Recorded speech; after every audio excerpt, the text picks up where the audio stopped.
Hi guys, welcome to Signal Path. Today, I'm kind of in the process of closing up the studio for the year. Gonna take a little bit of time off, and I thought it would be fun as I'm putting things away and boxing things up to unpack in the new year, to just catalog where the studio is at. And having been here for just about a year, there's been some really fun progress.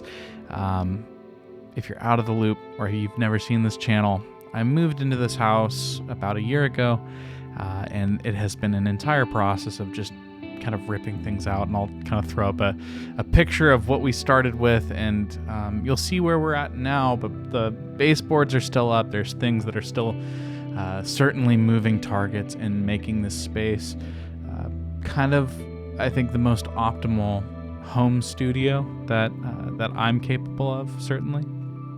But wanted to talk a little bit about a few highlights in non-pedal, non-guitar gear, and things that have been really, really key for just the process at large, and things that I think don't deserve their own video per se, but contribute to the process. And so a few things to start with. My desk.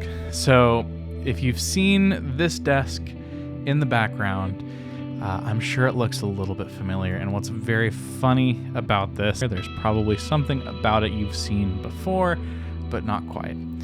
I built this desk about 6-7 years ago at a time when a very, very prominent studio desk company was completely out of stock and had no vocalized plans to restock. And so what I did was I kind of eyeballed some angles and dimensions and built this from plywood. And so it is and is not.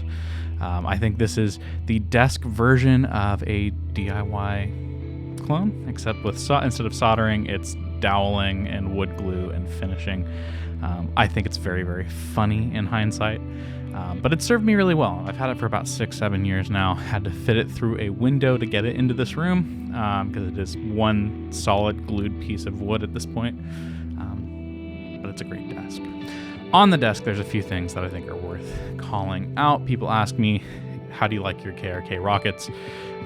I hate to disappoint people, but these are actually really, really old V6s. The V6 is similar to the Rocket, a powered speaker, kind of shares that same kind of harsh brightness, something that I don't always love. I think it can be fairly fatiguing, but it is something that has served me really, really well. I got them for an absolute song, probably nearing on 10 years ago now, and so they've done very, very well for me. Probably something in 2025 that I am looking at replacing, but for now, they work, they sound. I'm, kind of used to mixing on them, and I think that's kind of a useful note when we're talking about music production, is that I've seen far more talented producers make better choices with worse equipment, and I think knowing your gear, as much as it is a cliche, kind of ends up being the truth of the matter. But KRK V6 is from, I don't know, decades ago at this point. Sound pretty good. Sitting on the desk currently, the Quad Cortex is another kind of big update to the studio, and something that in the way of when I need to move fast, or when amp specificity is not a key component of the process, the Quad Cortex has been serving me really, really well. I've been enjoying the tones. I think it's very, very easy to use and easy to get something that sits well in a mix, especially for demoing things out and working very, very quickly with a variety of tones. It's got a ton of variety in there, and it's all relatively strong, which I really enjoy.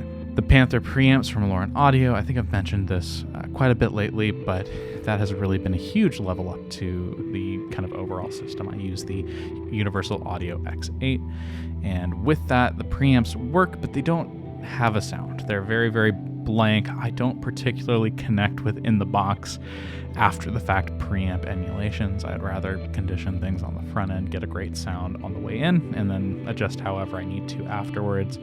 But I find that whether it's how hard I'm hitting them in the recording, or some kind of mismatch of what the preamp is expecting to hear in the digital sense versus what I recorded with the Apollo preamps, I find uncompelling. So having something where I can have the exact representation, sound, all of that right in front of me, and have a pair of them so I can run guitars in stereo and things like that. Super, super helpful.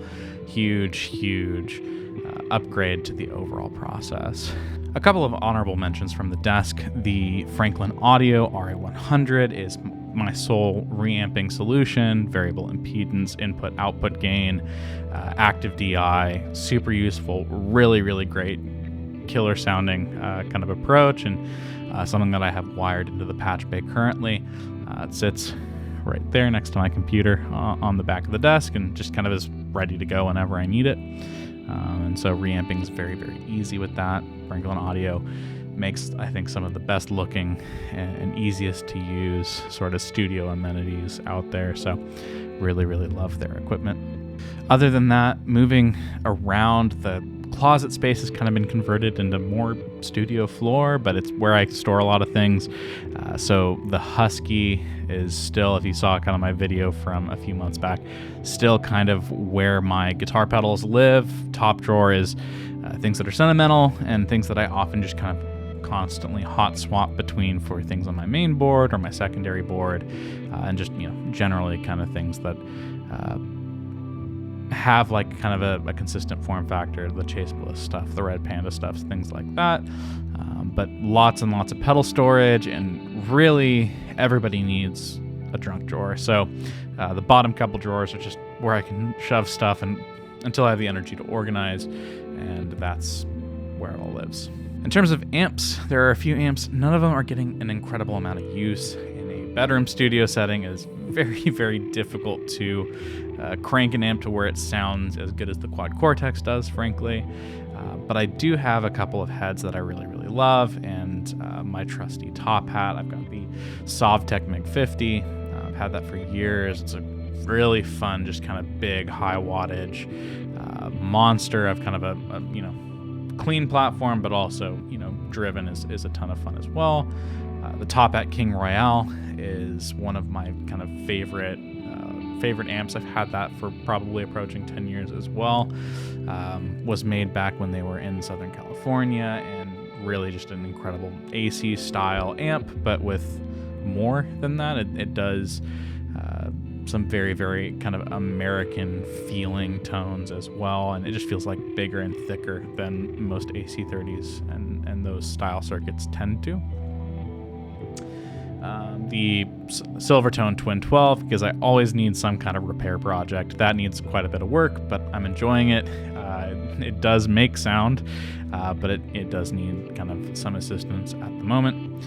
And then my drum kit. My drum kit is something I've had with me for a long time, something I'm kind of starting to slowly but surely repair through, but it is a old maple classic with the most ridiculous sizes. I think it's a 12-13, an 11-12, a 16-16, and then a 24x15, so kind of just cannons all around, and then a Superphonic, which is one of my favorite snare drums, but I'm kind of a Ludwig player through and through, something that I enjoy the most.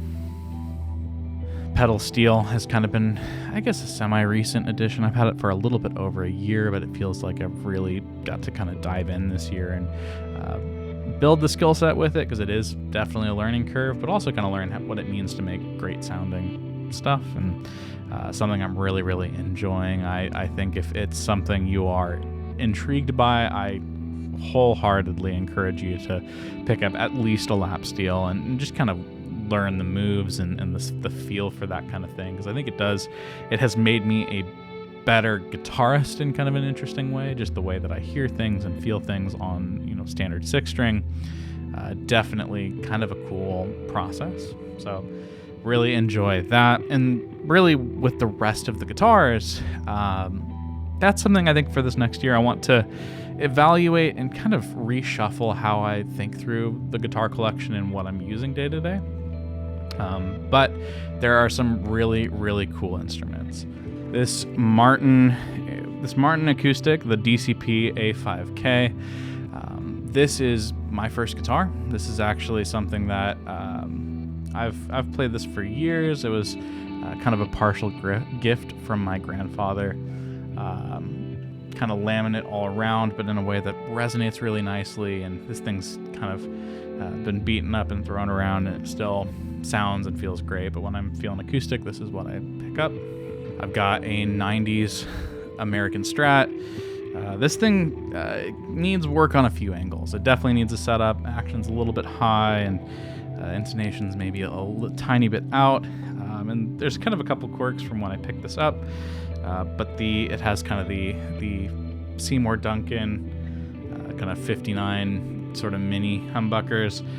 I think they sound particularly bad. I don't think they work kind of for what they're meant to do. And I have a set of Fralin kind of their like standard Strat set that in the Move I cannot find. So if any pickup brands are particularly interested in sponsoring a repair job on this guy, I would love to play it, but need some help in the Sonics at the moment. So next up is my Tele Deluxe. And I bought this from a friend who bought it from a friend who bought it from a kind of pop punk band that many of us grew up listening to. And so this has a little bit of fun kind of touring and rock and roll lore to it. But that's not why I bought it. I bought it because I needed a guitar with wide range humbuckers. And man, that is a life-changing revelation.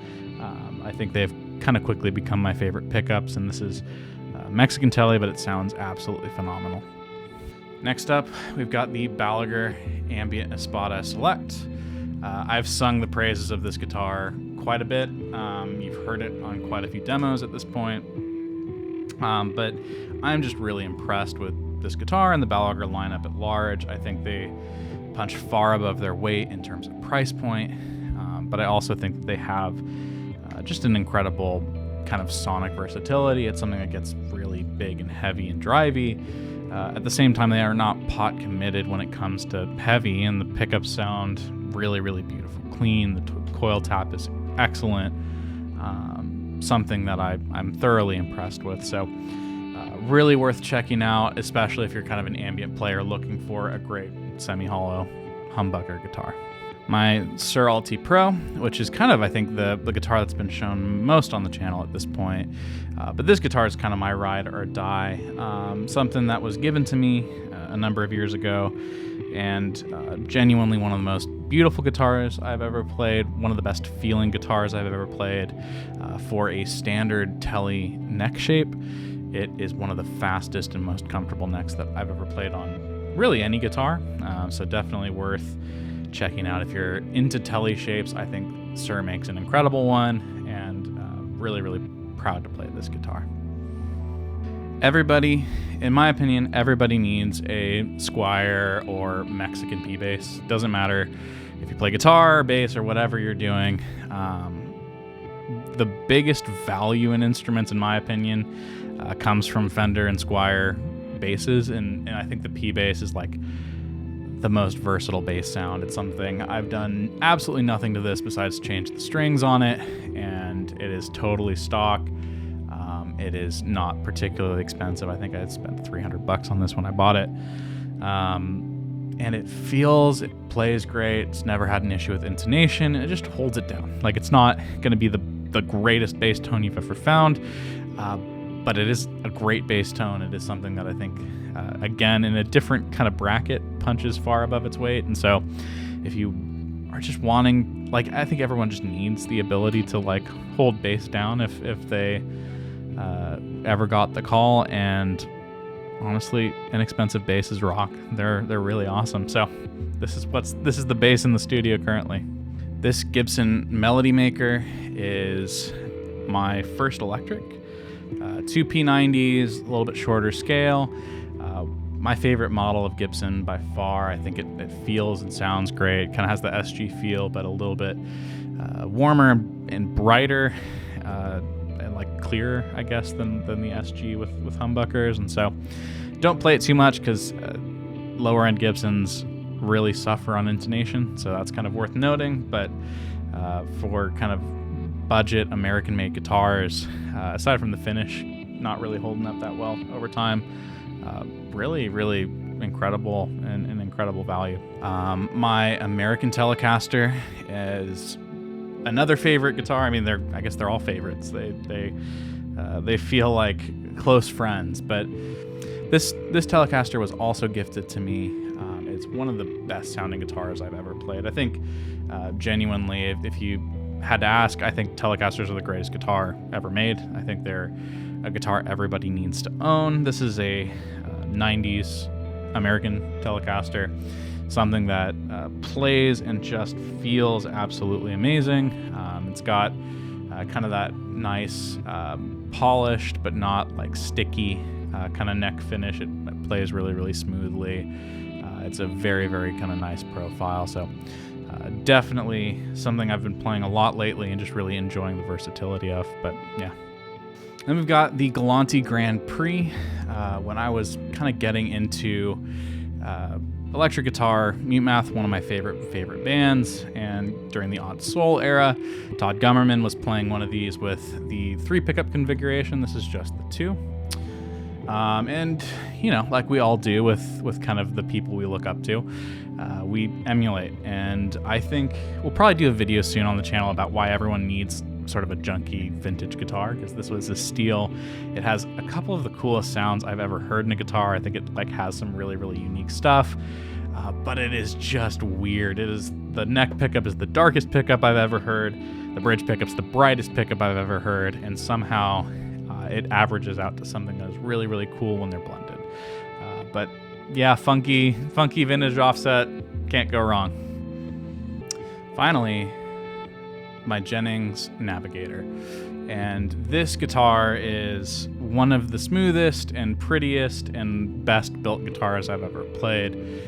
Definitely kind of fast friends with this guitar, and kind of put out a video a little while ago kind of going over some of the sounds, but for versatility and just kind of overall feel, it's like driving a Cadillac. It's such a good guitar, and so definitely something that I reach for constantly when I'm looking for good humbucker tones. But yeah, Jennings Navigator.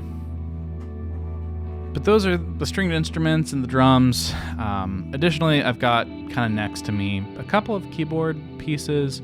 On this side of the studio is all things pedal boards and keys. I've got the SL88 Studio, which is my go-to MIDI controller. It's got weighted keys. It's got, you know, kind of all of the amenities that I look for in a MIDI controller while still being pretty lightweight, super affordable for an 88 key, and something that just feels like playing piano, which we don't have a piano at this place, and so something I kind of missed and really enjoyed that. And then I've got the Poly D from Behringer, and I think we're going to do a video kind of talking about the state of cloning, the state of cheap music tech, and all of those kinds of things. But this is something I've had in the studio for a little while, and I've been trying it out.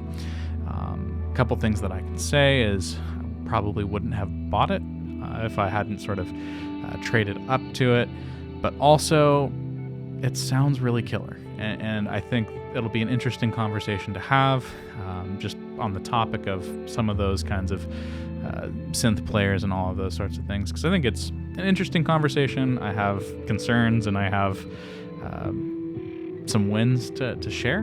Below that, I've also got my bass pedal board, which is a ton of fun. For how big my normal pedal board is, I wanted to keep the bass board very, very succinct. I think we did an okay job of that. But yeah, that's the studio. It's a pretty small space. It's something that is built in a bedroom.